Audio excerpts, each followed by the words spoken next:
ini bagi saya agak aneh ini. Uang sebanyak itu gitu, ini seharusnya ditelisik secara detail kemana dan apakah itu ada berpotensi akan kembali atau tidak.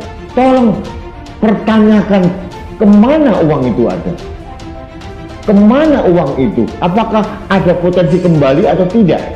Kalau tidak, bisa terjadi itu adalah ketidakhati-hatian dari Pemda DKI Jakarta dalam pengelolaan keuangan.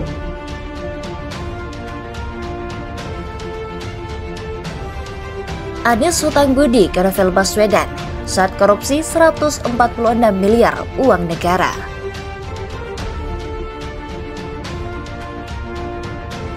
Saya minta tolong jangan kasih kendor. Terus trendingkan. Tindak tegas, tangkap Pak Anies Baswedan atau bubarkan KPK.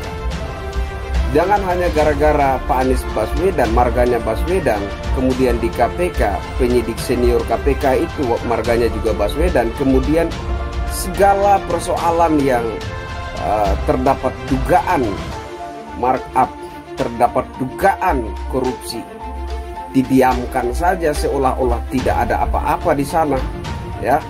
Jangan kasih kendor, terus trendingkan. Tangkap Anies Baswedan atau bubarkan KPK. Buat ICW, kalau Novel Baswedan akhirnya dipecat dari KPK, maka hancurlah KPK. Seolah-olah di KPK itu yang paling pinter cuman si Novel doang. Seolah-olah KPK itu punyanya si Novel, yang ngasih makan si Novel, yang membesarkan si Novel, dan penyidik lain di KPK cuman numpang doang. Narasi bahwa KPK butuh seorang Novel Baswedan ini narasi yang sangat menjijikan buat saya. Novel bukan KPK dan KPK juga bukan Novel. KPK adalah lembaga resmi negara dan Novel Baswedan cuma jongosnya doang di sana. Nggak ada Novel, KPK tetap ada. Bahkan mungkin tanpa Novel Baswedan, KPK bisa lebih moncreng.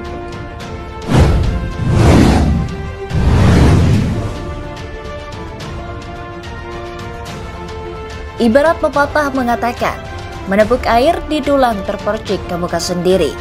Tuduhan jahat Novel pada Jokowi soal melindungi koruptor gara-gara RUU KPK malah mengingatkan pada sosok mantan Mendikbud. Dia yang kini menjabat DKI 1 sempat dilaporkan karena korupsi uang negara senilai 146 miliar rupiah. Orang yang masih sepupu atau berkeluarga dengan Novel Baswedan juga menyusupkan buku pemberantasan PKI kala itu.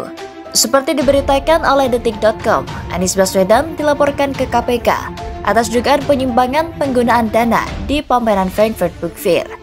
Anies diduga menyalahgunakan kewenangannya saat menjabat menjadi Mendikbud. Laporan tersebut dibuat oleh Andar Mangata Sitomorang. Dia menduga Anies dengan sengaja menyalahgunakan kewenangan jabatannya sebagai Mendikbud dalam pameran tersebut yang berlangsung selama 3 hari di Jerman. Saya melaporkan kemarin, mantan Mendikbud Anies Baswedan melakukan korupsi sistematis selama 3 hari acara pameran buku di Jerman mulai 14 sampai 18 Oktober dengan biaya 146 miliar rupiah. Ujar Andar dalam pesan kepada Detik.com pada hari Jumat. Selain soal korupsi dalam laporan ke KPK itu, Andar menuding Anies dengan sengaja menyusupkan pameran buku soal pemberantasan PKI. Hal itu dilakukan saat Kemendikbud tengah mempromosikan buku Laskar Pelangi karya Andrea Hirata. Anies secara suka-suka merekrut budayawan Kionawan Muhammad sebagai ketua komite pelaksana dalam kegiatan tersebut. Kemendikbud diminta untuk memperkenalkan budaya Indonesia di kancah internasional, yakni pameran kebudayaan dan buku Laskar Pelangi karya Andrea Hirata.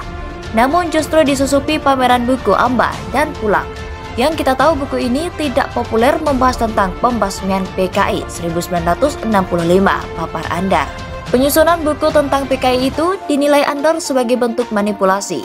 Apalagi paham PKI menurutnya sudah diberantas di Indonesia. Dengan disusupi pameran buku Amba dan Pulang yang sangat merugikan seluruh rakyat dan bangsa Indonesia, bahkan menimbulkan kekhawatiran paham komunis ingin kembali dibangkitkan di kancah internasional. Mengingat di Indonesia paham PKI sudah ditentang dan diberantas jelasnya. Atas laporan tersebut, Kabiro Humas KPK yakni Febri Diansyah mengatakan akan melakukan penelusuran untuk membuktikan dugaan korupsi yang dilakukan oleh Anies Baswedan. Yang bisa kita informasi adalah memang benar ada pelaporan, dan seperti semua laporan atau pengaduan yang masuk akan kami telaah. Akan kita lihat apakah ada indikasi korupsi atau tidak, kata Febri.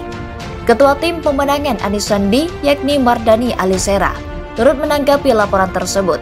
Tim advokasi akan segera menangani soal dugaan korupsi tersebut. Sudah ditangani oleh tim advokasi. Kami ada upaya untuk mengatasinya lewat tim advokasi. Silahkan publik melihatnya, ujar Mardani. Namun hingga kini Anies seakan tak tersentuh KPK. Pergerakannya sangat licin hingga banyak melakukan proyek janggal dan kebijakan ngawur di Jakarta. Penerbitan IMB berjumlah 1.000 lebih adalah yang paling mencolok. Kenapa KPK diam saja? Apa karena ada klan Baswedan di sana? Ada proyek bambu, Geta-geti menelan dana 550 juta rupiah.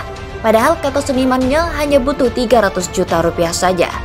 Belum lagi instalasi batu brojong berupa tumpukan batu ala ladar dengan beberapa pucuk bougainville senilai 150 juta rupiah. Untuk daging kurban olahan yang menggunakan chef bintang 5 juga syarat tanda tanya karena tak merinci berapa uang negara yang keluar. Belum lagi permintaan anggaran Formula E yang membengkak hingga 1,6 triliun rupiah, padahal potensi pemasukan ke negara katanya hanya berkisar 1,3 triliun rupiah.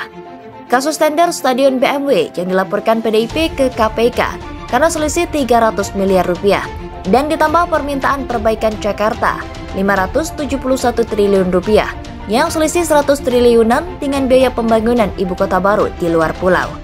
Apakah ini berarti bahwa Anies berhutang budi kepada Novel Baswedan atas korupsinya yang ditutupi selama ini? Pantas saja para pemimpin KPK yang kadung emosi dan sakit hati dengan revisi RUU KPK langsung beralih ke kantor KPK DKI yang dalam satu kantor dengan tim TGUPP. Maksud Novel menuduh Jokowi melindungi koruptor, malah diingatkan dosanya selama ini melindungi saudara sesama Baswedan.